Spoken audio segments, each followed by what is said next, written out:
नमो अर्हंताणं नमो सिद्धाणं नमो आर्याणं नमो वज्रायाणं नमो लोये सवसाहूणं शुद्धात्मान मनेकांतं साधुमुत्तम मंगलम वंदे संदष्टसिद्ध्यर्थं संदष्ट्यर्थप्रकाशकम् मंगलम भगवान वीरो मंगलम गौतम गणी मंगलम कुंद कुंदाज्यो जैन धर्मोस्तु मंगलम नमः समय साराय स्वानुभूत्या त्यकास्ते चित स्वभावाय भावाय सर्वभावांतर।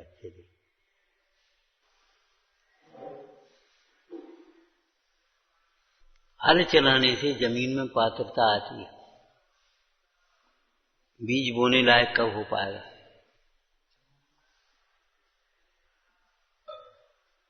और हल क्या करता है?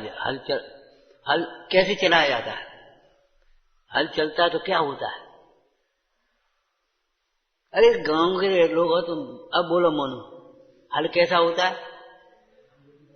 पहना होता है नीचे और वो घुसता ऐसे चला जाता और ऐसे ऊपर। हल चाहिए ऐसे दिगंबरों के तीक्ष्ण वचनों से, सुहा सुहा के वचनों से प्रशंसा प्रशंसा सुन सुन करके खुश मत होते रहो।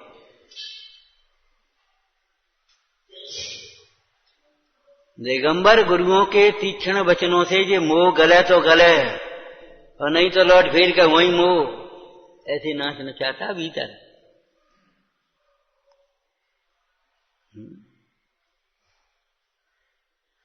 दो चार क्रियाओं से और 10-5 वाक्यों के पढ़ लेने से लिख लेने से मोह नहीं मिट जाता। देश बदलने से क्रिया बदलने से मोह नहीं मिट जाता।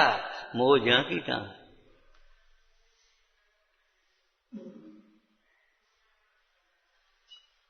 वो घुसता चला जाता है और ऐसे उकेल लेता है। ज्यादा खेती हमने करते हुए देखा भी नहीं है, करने की बात तो खैर है ही नहीं, लेकिन कहने का मतलब ये है हल चला, उसके बाद वो चला, उसके बाद बीन बांध करके सब पूरा करके अलग किया, फिर उस पर खाद डाली। वैसे ही खेती तो नहीं पैदा हो जाती। माँ से पूछो बच्चे कैसे पाले पोसे जाते, तुम ऐसे बड़े नहीं हो गए। माँ से पूछो, तुम जैसी लापरवाही करते हो ऐसी लापरवाही माँ तुम्हारे साथ करती होती तो तुम आज यहां नहीं बैठे होते। माँ से पूछो। नीतिकार ने वैसे ही नहीं लिखा है कि माता पिता के ऋण से 100 जन्म सेवा करके भी वो ऋण नहीं हो सकता।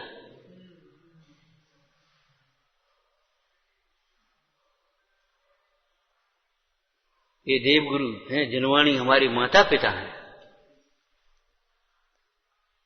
हंसी मजाक है थोड़े ही, तुम्हें माता तुम्हें पिता तुम्हें बंधु च सखा तुम्हें वह।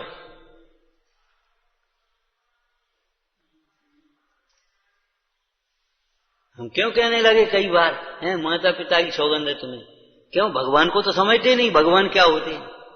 मोह तो माता पिता के प्रति है, बाल बच्चों के प्रति है। क्यों कहने लगे? इसलिए कहने लगे। और नहीं तो माता पिता कहीं भगवान से बड़े।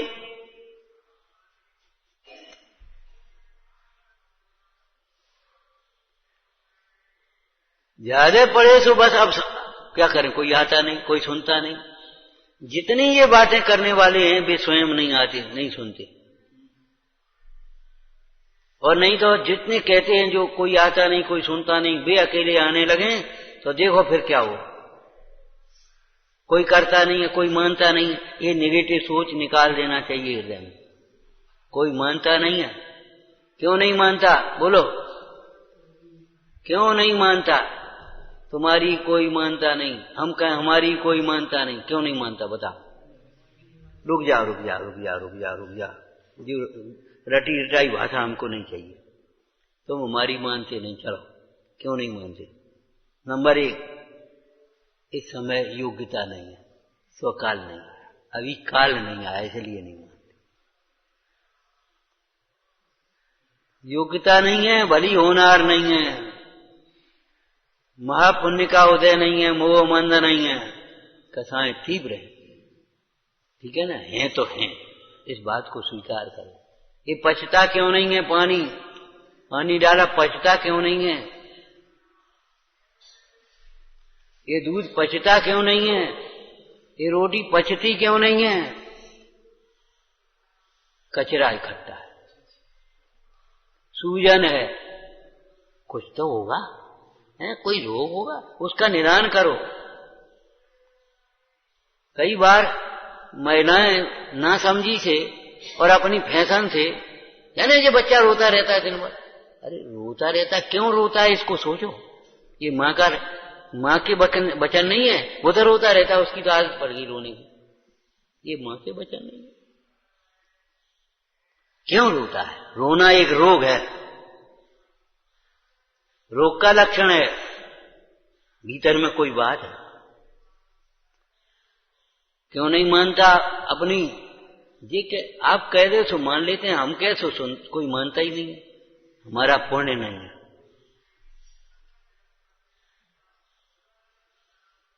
कल एक चर्चा पढ़ रहे थे, अचानक हम भी कई बार कह चुके, शब्द बदल जाते हैं। क्रोध कैसे मिटे? नंबर एक ये देखो, विश्व में कोई प्रतिकूलता है ही नहीं, विश्व में कोई प्रतिकूलता नहीं है। विश्व में द्रव्यों का परिणमन है, प्रतिकूल तो हमने, अनुकूल कहें प्रतिकूल कहें, या मन की झूठी, प्रतिकूलता कोई नहीं। कहां की प्रतिकूलता? ठीक है ना? ये निश्चय का कथन हो गया, विश्व में कोई प्रतिकूलता नहीं।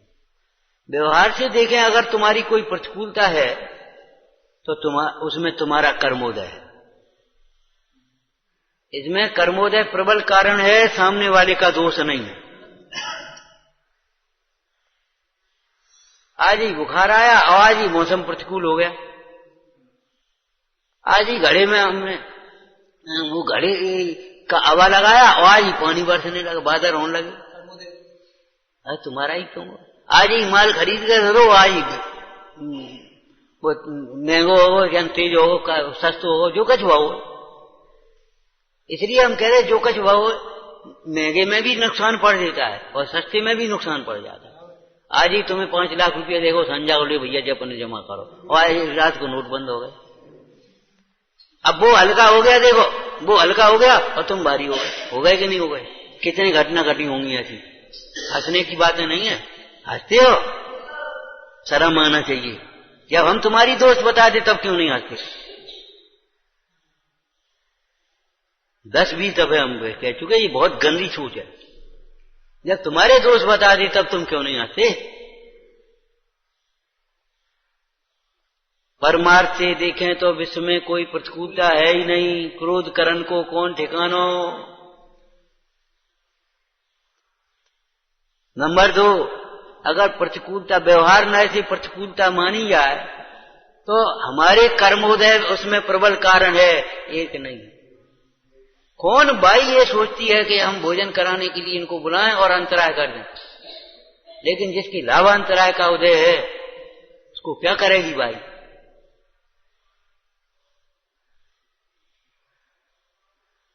कौन पिता चाहता है हमारे बच्चे बिना पढ़े रह जाएं, गरीब रह जाएं? बोलो, परेशान हो, कौन चाहता? चाहते कोई नहीं है, लेकिन क्या करें, हमारा बच्चा बीमार हो जाए, कौन चाहता है? लेकिन होते हैं सबके नहीं। पाप के उदय में प्रतिकूलता बिना चाहे होती हैं। क्या कहा? पाप के उदय में प्रतिकूलताएं बिना चाहे होती हैं, इसी प्रकार पुण्य के उदय में अनुकूलताएं बिना चाहे होती हैं। लेकिन ज्ञानी उसे कहते हैं जो प्रतिकूलताओं से घबराता नहीं है और अनुकूलताओं में फंसता नहीं।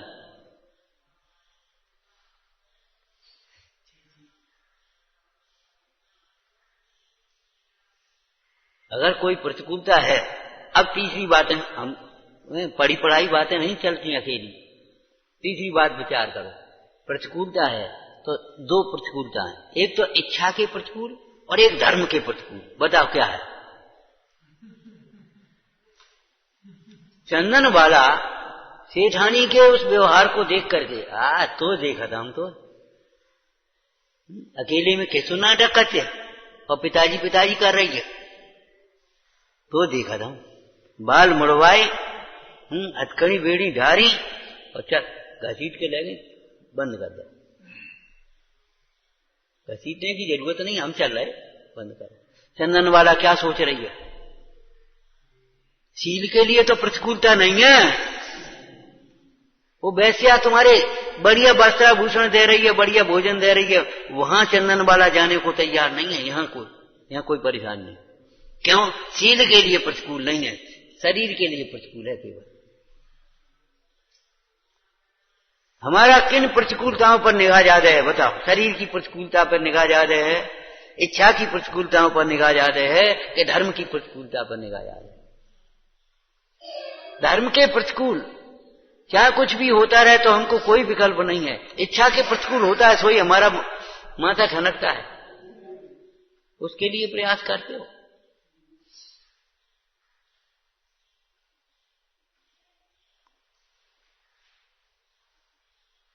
अगर प्रतिकूलता की तुम्हें चिंता है तो दो बातों में विचार करो, निर्णय करो। क्यों? इच्छा के प्रतिकूल और धर्म के प्रतिकूल।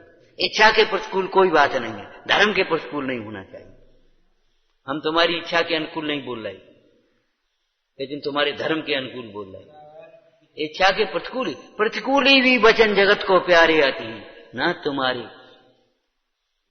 विषापार स्तोत्र में लिखा है, हे भगवान आपके जो वचन है वो इच्छा के प्रतिकूल है, लेकिन भव्य जीवों को वे आनंदित करते हैं। क्यों? कि धर्म के अनुकूल है। वैदिक का भोजन जो कुपथ उसने काढ़ा बताया है या मेथी बताई है या फलानी चीज बताई है, इच्छा के प्रतिकूल है लेकिन स्वास्थ्य के अनुकूल है। बोलो, अगर प्रतिकूलता सामने है तो दो बातें सोचो, धर्म के प्रतिकूल और अब इनमें निर्णय करो। होता अगर धर्म के प्रतिकूल है तो दूर करने लायक है, और इच्छा के प्रतिकूल है तो कोई बात नहीं, सहन करने लायक। ठीक है। तीसरी बात बोलो। तीसरी बात, जिस कर्म के उदय से प्रतिकूलता हुई है उस कर्म की निर्जरा करने का उपाय करो। प्रतिकूलता के संबंध में क्यों संस्कृत नीति की कोई लाइन याद है? हाँ, ठीक है, बिल्कुल सही है। आत्मनः प्रतिकूलानि परेशान समाचरेत्।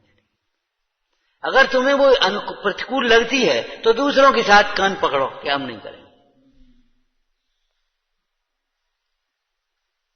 अगर तुम्हें प्रतिकूलता लगती है, बुरी लगती है, तो उनको भी तो बुरी लगती होगी।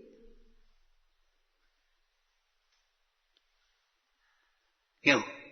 आत्मनः प्रतिकूलान परेशान न समाचरेत्। जो अपने प्रतिकूल है वह दूसरों के साथ आचरण मत करो। जैसा सुनना नहीं चाहते वैसा बोलना बंद कर दो। वैसा और बोलोगे नहीं वो तो निकल जाएगी, प्रसंग पड़ेगा। तो कसाय की मंदता में नहीं, कसाय की तीव्रता में निकल जाएगी। जाने कब कब की 6 महीना की निकल जाएगी, 6 साल की निकल जाएगी। और तुमने हमें ऐसा करो तो 6 साल की निकल जाएगी अगर तुम्हारे मन में होगी। जाने कब की कब है, वर्तमान की नहीं सुलझाओगे और जाने कब कब की उड़ाने दोगे। बस उलझा देगा, ऐसे घुमा दोगे और चुप कर दोगे सामने वाले।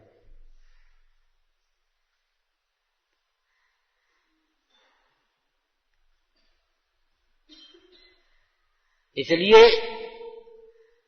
धर्म के प्रतिकूल सोचो भी मत। क्या कहा? जो धर्म के प्रतिकूल है उसे ऐसी बातों को सोचो भी मत।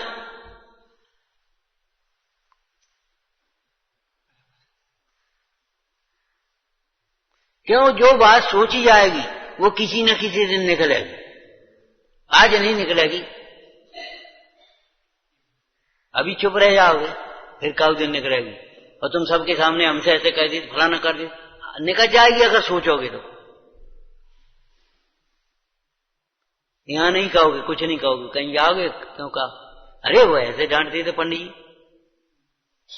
ऐसे कहते थे, हम क्या इतने छोटे हैं आप? भले आदमी जितना छोटा समझते हो उससे ज्यादा छोटे हो, शरीर बड़ा हो गया है, फिर हम कह रहे हैं।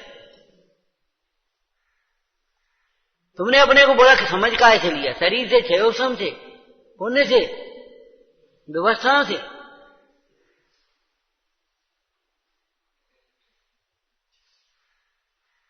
हमने तो बहुत दृश्य देखा है नाती की बारात जा रही तो बाबा से कह दिया, लड़का बोला पिताजी बाबूजी, बाबूजी कहता है अब तो शांत हो गए पिताजी, शायद पिताजी भी रहे हो नहीं रहो पता नहीं, बाबूजी तो शांत हो ही गए।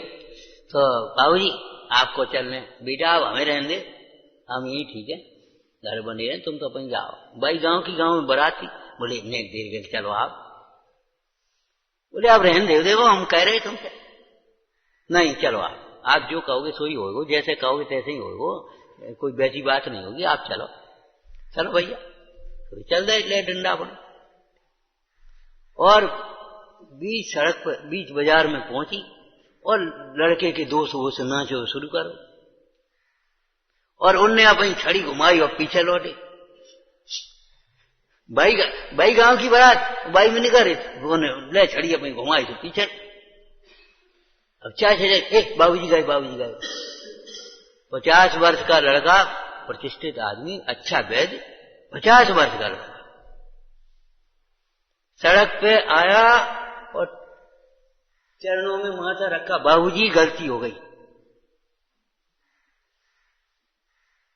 बड़ी गलती हुई है। अच्छा 50 वर्ष का लड़का बीच सड़क पे, इतनी भीड़ जुड़ी है, जिला स्तर का गांव की बात नहीं कर रहे, जिला स्तर की बात कर रहे।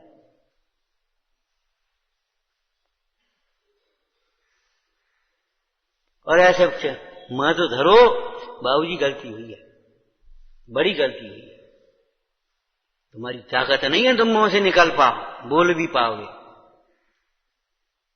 इसलिए आज ये हमने ये देखी हैं, ये बातें सुनी हैं, पढ़ी हैं,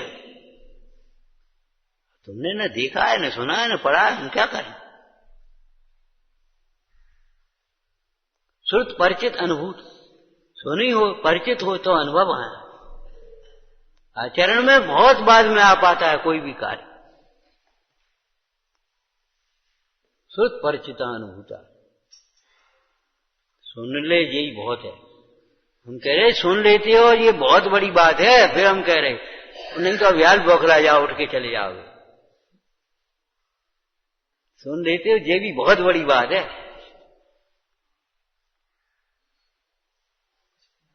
तो आत्मने प्रतिकूलानि परेशान न समाचरे, अपने जो प्रतिकूल हो माने धर्म के प्रतिकूल हो वह आचरण न करे, दूसरों के साथ, परेशान शब्द लिखा, दूसरों के साथ भी न करे, वैसा न सोचे वैसा न बोले, नेगेटिव चिंतन छोड़ देना चाहिए।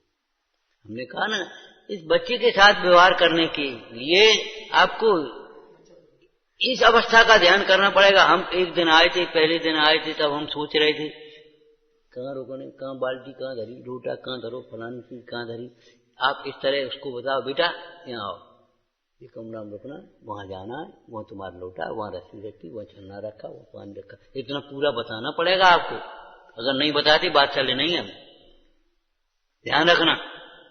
और ऐसे जाना, ऐसे बैठना, चलो हम चल रहे, चलो हम चल रहे।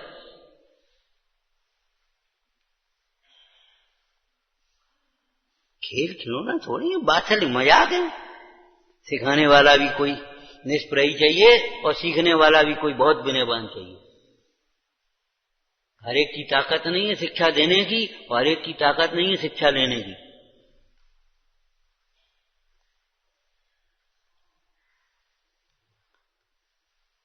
तो इच्छा के प्रतिकूल है कि धर्म के प्रतिकूल है, ये बात सोचो, ठीक है ना। इच्छा के प्रतिकूल है तो सहन करने लायक है, और धर्म के प्रतिकूल है तो दूर करने लायक। तीसरी बात बोलो, तीसरा चरण बोलो, ये चरणान योग आ गया, कर्णान योग आ गया था हमारा उदय, द्रव्यान योग आ गया, भवितव्य ऐसा ही, योग्यता ऐसी है। काय की प्रतिकूलता, प्रतिकूलता हमारी कल्पना है, उसका परिणमन ऐसा ही। अब शरीर प्रतिकूल हो गया, अरे शरीर का परिणमन बदल गया, प्रतिकूल अनुकूल क्या होता है। अब जब शरीर जैसा हो गया तैसे से अपने काम लेने। अब बहुत देर नहीं बैठ हो जा तो थोड़ी देर बैठ ले, लेटे लेटे चिंतन कर ले, और क्या करें। और हो सकता है लेटे हुई ज्यादा नहीं आएगा तो अभी आपको सहन करना पड़ेगा। उपाय क्या? अब ज्यादा पचता नहीं है, कम खाओ, एक टाइम का उपाय क्या है बताओ? तो आत्मा ने चौथी बात बोलो, बड़ी सुंदर बात है। क्या प्रतिकूलता है? नरक की प्रतिकूलताएं देखो, पेरियंट की प्रतिकूलताएं देखो, और मनुष्य गति में भी एक एक जीवों की प्रतिकूलताएं देखो। कितनी प्रतिकूलता, रहने का ठिकाना नहीं, खाने का ठिकाना नहीं, पहनने का ठिकाना नहीं, कोई ढंग से बोले व्यवहार नहीं, ऊपर से मार पड़ रही। कौन पूछने वाला है? तो तुम्हारे भी कौन दुख है? दुख का प्रतिकूलता बताओ, तुम्हारे कौन काय की प्रतिकूलता है? सेठ जी ने यही तो कहा था, अबे काय का नुकसान है? अबे तो खाए हुए रोटी मिल रही, पहनने कपड़ा मिल रहा, अबे व्यापार में नफा नुकसान होते हैं, हो गया तो हो गया, कोई बात नहीं। दान क्यों छोड़ते हो? मुनीम ने यही पूछा, सेठ जी इस साल तो 5 लाख का नुकसान हो रहा है। बोले भैया 50,000 निकालते हो, निकाल दो दान। बोले सेठ जी नुकसान लाभ नहीं कह रहे, उन्हें सोची सुन नहीं पाई। सेठ जी बोले हमने सुन लिया नुकसान है। अबे क्या नुकसान है? गांव से आए थे, लोटा रोड लेके आए थे, तब धंधो शुरू करो तो क्या बात है? क्या नुकसान है भाई? और फिर धन का नुकसान हो गया, अब परिणाम का नुकसान क्यों कर रहे हो? पुण्य का नुकसान, नुकसान पुण्य के हीनता। नुकसान क्या बता रहा है? पुण्यहीन हो रहा है? तो इसका मतलब है पुण्य और करो। जब पानी की कमी है तो पानी चढ़ाओगे कि नहीं चढ़ाओगे? भाई चाहे बोतल से चढ़ाओ, चाहे पी के चढ़ाओ, चाहे टब में रख के चढ़ाओ, कैसे चढ़ाओ, पानी तो दोगे। खेती में पानी की कमी तो पानी दोगे कि नहीं दोगे? कि ये कहते हो क्या करें, पानी की कमी है, पानी कमी है, पानी कमी है, बस खत्म हो गई बात। देखो समाधान कारक शैली जो, तब तक उसमें घुसे रहो, लगे रहो। वेद विज्ञान से सिद्धा नहीं, भावेत वेद विज्ञानम। 1 बार 2 बार 3 बार 4 बार क्या लिखा? भावेत वेद विज्ञानम मिदमच्छन धारया तावन यावन परान चुत्वा ज्ञानम ज्ञाने प्रतिष्ठिते। तब तक निरंतर उपाय करते रहना चाहिए जब तक साध्य सिद्धि नहीं हो। कब तक चलना चाहिए? जब तक गंतव्य न मिल जाए। कब तक इलाज करना चाहिए? जब तक स्वास्थ्य लाभ न हो जाए। ऐसे ये चिंतन, ये उपाय कब तक करना चाहिए? जब तक समाधान न हो जाए।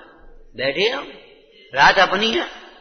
पिताजी कहते थे दिन पराओ तमाम झंझटें, रात तो अपनी है। जी बैठे सवेरे के लिए पूरी प्लानिंग करके तब सोएंगे।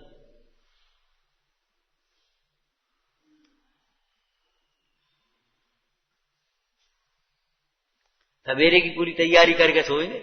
और पंडित जी धन्नाराय जी थे, विधान कराने गए तो 11 बजे बैठे मंदिर में, 10:30 बजे समझो 11 बज गए। तो नहीं पंडित जी आप जाओ, आप आराम करो, सभी नेक्स्ट काम रहेगा सवेरे हो जाओ। लला सवेरे तुम कितनी देर उठ पाओ, दूध लाओ, पानी लाओ, क्या करो क्या नहीं करो, तुम हम बैठे हैं, गुस्सा नहीं हो रहे?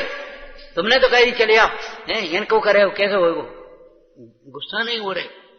लला सवेरे को कहां आए पाए, को जा पाए? हम बैठे हैं, तुम तो अभी चल दुकान खुलवा लिया, भूल गए तो कोई बात नहीं। कोई ऐसी चीज है जो ला करके ऐसे धरनी हो तो सवेरे धर देना, लेकिन जब व्यवस्था करनी तो अभी कर लेता हूं। तो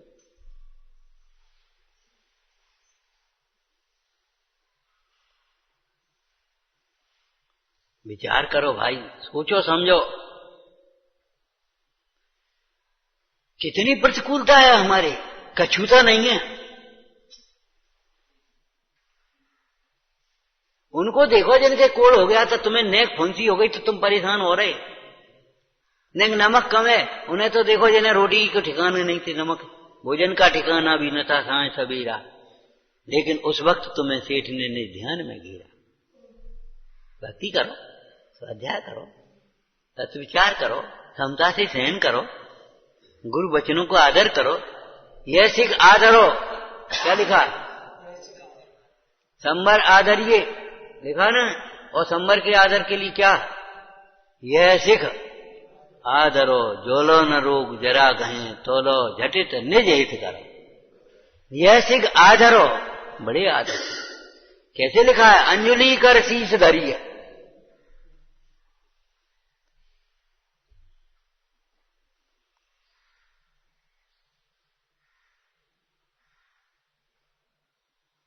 क्या प्रतिकूलताएं हैं हमारे, अनुकूलताएं कितनी और प्रतिकूलता कुछ नहीं। एक एक जीवों को देखो, अनुकूलता इतनी भी नहीं और प्रतिकूलता कितनी। और आज अपन को अनुकूलता कितनी है और प्रतिकूलता कितनी। पूरी इतनी सी प्रतिकूलता की वजह से जरा से परिसरों की कल्पना करके तू धर्म मार्ग को छोड़ता है। गृहस्थी में कितने तुझे कष्ट सहन करने पड़ेंगे, हो सकता तुझे।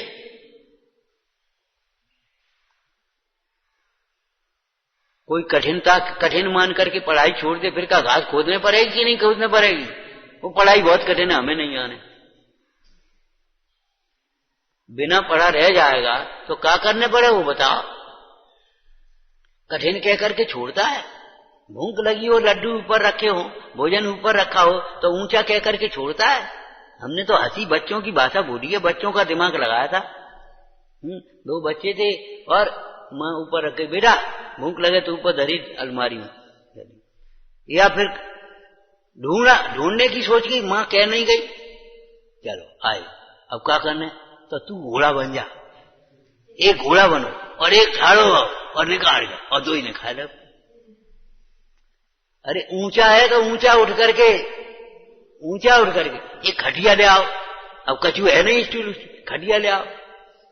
अब बाबे वो चकिया पीछे में बारी, वो छोटी खटोलिया बाय उठा लाओ, बाबे बहुत हल रही और तो नहीं चढ़ रहे तो बाय ऐसे ले लो। मतलब बच्चे का दिमाग देखो।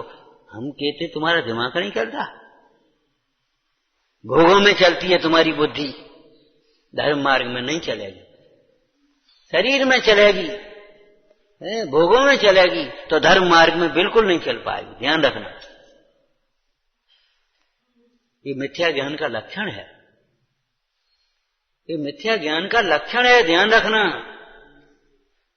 बुद्धि विषय कथाओं में चलती है, शरीर में चलती है, धर्म मार्ग में नहीं चलती। चौथा अधिकार पढ़ लेना। ज्ञान को मिथ्या क्यों कहा?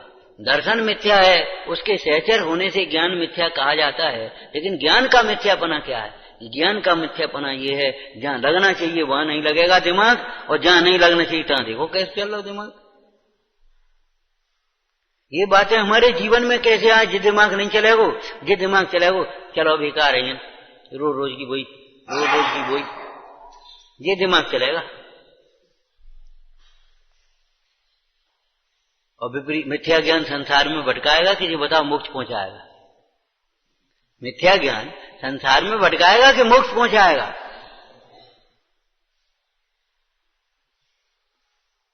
सम्यक ज्ञान क्या नाम है? ये ज्यादा पढ़ाई जो हमने रहा ना, ज्यादा पढ़े तो फिर घर से गए, माने फिर वो घर नहीं रहने पाए। माँ तुम जाने कैसी बनाती हूँ, वहां बढ़िया वो दुकान पे अच्छी बिकाते हैं, बढ़िया लगती, तुम जाने कैसी बनाती हूँ,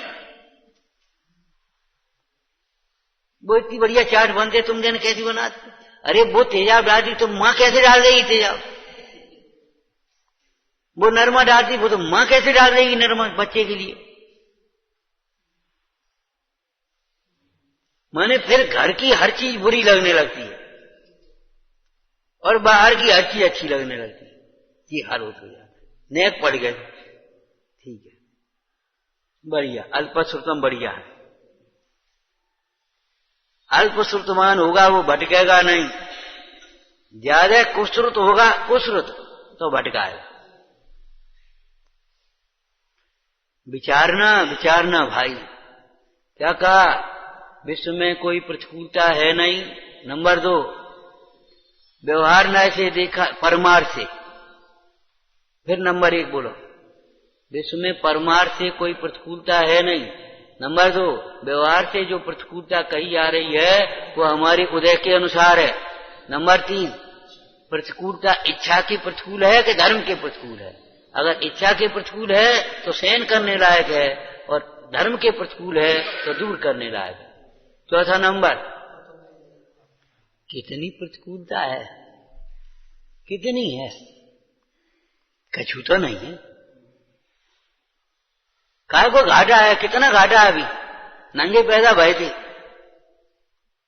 कछु लेके आए थे, कल लेके जाओगे, अरे कछु नहीं है, अपना उपयोग करो, जितना है उतने में गुजर चला आ रहा। क्यों परेशान हो रहे हो? चौथा बोलो, वो पांचवा, अगर तुम्हें प्रतिकूलता बुरी लगती है तो दूसरों के साथ वो व्यवहार प्रतिकूलता मत सोचो मत। हमने तो गांव में ये भाषा सुनी है, काऊ को तकलीफ भाई, भैया ऐसी तकलीफ काऊ दुश्मन को ना हो। वे ज्यादा पढ़े लिखे नहीं थे, भैया ऐसी ऐसी तकलीफ तो काऊ दुश्मन को ना हो। हमने शास्त्र पढ़े, स्वाध्याय किया, कोई होश ही नहीं है। अगर कोई हमारे प्रतिकूल है तो हमें धर्म के अनुकूल हो जाना चाहिए। ध्यान रखना, एक बात और कह दें, आधे अधूरे मन से किए गए कार्य कभी सफल नहीं होते। आधे अधूरे मन से किए गए कार्य कोई सफल नहीं होते। आप आधे अधूरे मन से जे सीख लियो, तुमने आधे अधूरे मन से एक आध दिन देखो कुछ नहीं सीख पाओगे, कभी नहीं कर पाओगे। ये काम कर लियो, ने झाड़ू लगा लियो, आधे अधूरे मन से ने बिल्कुल नहीं, बेकार हो गई। आधे अधूरे मन से किए गए कार्य कभी सफल नहीं होते, न संतुष्टि हो पाती। इसलिए आधे अधूरे मन से काम मत किया करो, कोई भी काम आधे अधूरे मन से मत करो। एकाग्रता लगा, एकाग्रता। बच्चों का लेख बिगड़ता है एकाग्रता न होने से। अगर एकाग्रता हो तो लेखन अच्छा होगा। अशुद्ध उच्चारण नहीं होगा अगर एकाग्रता से पढ़ेंगे तो। एकाग्रता से जब कार्य हो, एकाग्रता जब होती है तभी तो सफल होती है। बाण विद्या हो या बंदूक हो, कितनी एकाग्रता चाहिए। मोक्ष मार्ग के लिए भी पात्रता अगर चाहिए तो जिन चरणों में एकाग्रता चाहिए, गुरु चरणों में एकाग्रता चाहिए। और अगर मोक्ष मार्ग चाहिए तो शुद्ध आत्मा में एकाग्रता चाहिए। एकाग्रता का नाम ही श्रवण है।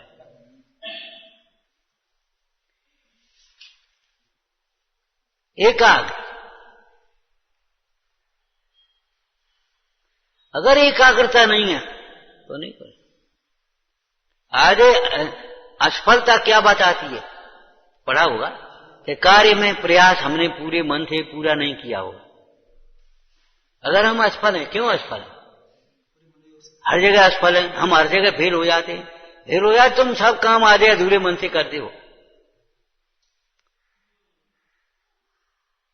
जो ऐसा समझ लेते कई बार हम तो ऑलराउंड है, बेकाऊ राउंड में नहीं रहते। बीमार हो जाए तो बेचारे इलाज नहीं कर पाएंगे, और कोई काम दुकान कर तो दुकान नहीं कर पाएंगे, सर्विस करो तो सर्विस नहीं कर पाएंगे। वो काम ऑलराउंड है हम तो, हमें चाहे क्यों लगा दो, तुम क्यों नहीं कर पाओगे। आधे अधूरे मन से काम नहीं किए जाते। कभी आधे अधूरे मन से काम मत करना। आधे अधूरे मन से सुनी, कछु नहीं सुनी, कछु सोची, कछु नहीं सोची, आधा प्रयत्न किया, एक आध दिन हमने करो तो 2-3 दिन हमने करके देखो तो, अरे नहीं, प्रयास तब तक होना चाहिए जब तक कार्य न हो जाए। क्यों? मोक्ष मार्ग कौन से गुणस्थान तक है?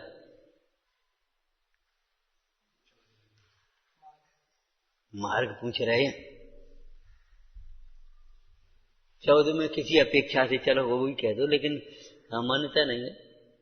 12वें गुणस्थान तक मार्ग है, अंतरात्मा कहा जाता है, और फिर 13वें में परमात्मा हो जाता है। उपाय उपेय, तब तक उपाय होना चाहिए जब तक के उपेय की प्राप्ति न हो जाए। समस्या के बारे में निर्णय करो, एक बार बैठो, 2 बार बैठो, कॉपी लेकर के बैठो, सुनो, पढ़ो, पूछो, चर्चा करो। कब तक? जब तक उसका समाधान नहीं निकल आए। ये होना चाहिए। तो हो भाई पुरुषार्थी साधक, और नहीं तो कछु नहीं है, मस्करी है, केवल मजाक है और कुछ नहीं। हर विवाद का हल हो सकता है सद्वाद के द्वारा। क्या पढ़ा है? एक लाइन आधी लाइन तो स्वाध्याय करते हैं बैठे बैठे, और करते क्या? अनेकांत दृष्टि क्या, एकांत दृष्टि क्या, अनर्गल क्या, क्रियाकलाप को छाती से लगाया जाता है, इसका क्या अर्थ? आज पढ़ रहे थे हम 93 में कहा था, 94, क्या मतलब है? कुछ नहीं, कल भी पढ़ी आज भी पढ़ी।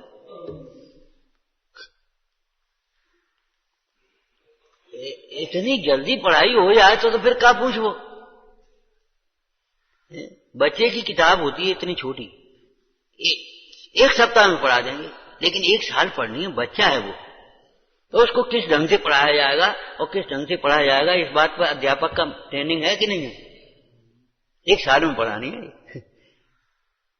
ऐसे ये काम इतने दिन में करना है, ऐसे करना है, इसे इतनी स्पीड से करना है, बड़बड़ाने की जरूरत नहीं है। आधे अधूरे मन से मत करो, उतावलेपन से मत करो, प्रमाद मत लाओ, देखो फिर काम सफल होता है कि नहीं। विचारना